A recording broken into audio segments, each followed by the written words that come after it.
Hello friends, welcome to my channel. Today we will see speech on Savitribai Phule.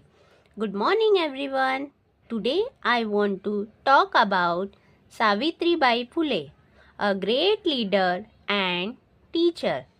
She was born on January 3, 1831 in Maharashtra.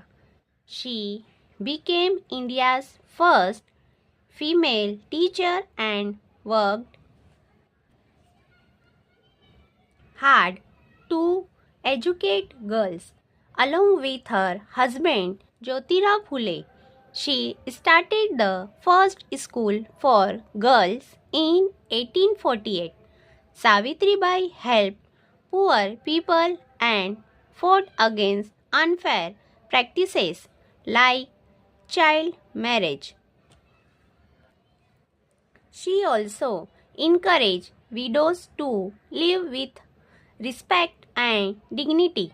She faced many challenges but never gave up. Savitribai Phule is called the mother of women's education in India. Her life teaches us to work for equality and justice. Let us always remember her great work. Thank you. Thank you watching my video. Like, share my video. Thank you.